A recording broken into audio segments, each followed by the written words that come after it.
வீட்டுக்கு ஃப்ரெண்ட்ஸ்லாம் வந்திருந்தாங்க. ஒரு 3 நாள் ஸ்டே பண்ற மாதிரி. அதனாலயே மொத நாளே காய்கறி எல்லாம் வாங்கி பிளான் பண்ணி, ஒவ்வொரு நாளைக்கு ஒவ்வொரு டிஷ் பிளான் பண்ணி, எனக்கு தெரிஞ்ச ஃபுட் எல்லாமே சமைச்சு வச்சிருந்தேன். என் கணவரும் ஹெல்ப் பண்ணாரு. என் குழந்தையும் ஹெல்ப் பண்ணாங்க. அப்போ என் ஹஸ்பண்ட் சொன்னாரு, "வீட்டுக்கு யாராவது கெஸ்ட் வந்தாலே என் ஒய்ஃப் நல்லா சமைச்சுருவாங்க.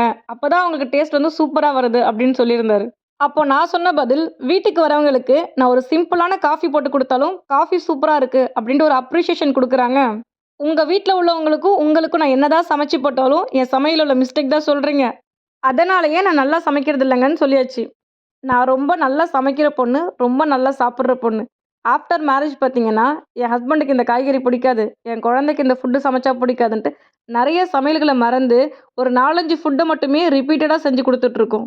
இதுல வேற ரொம்ப வருஷமா ஒரே டேஸ்ட்ல சாப்பிடுற மாரி இருக்குன்னு சொல்றது. ஏங்க ஒரே பொண்ணு ரொம்ப வருஷமா சமைச்சா, ஒரே டேஸ்ட் தானங்க வரும். இது எனக்கு பேசணும்னு தோணுன ஒரு பொதுவான பதிவு.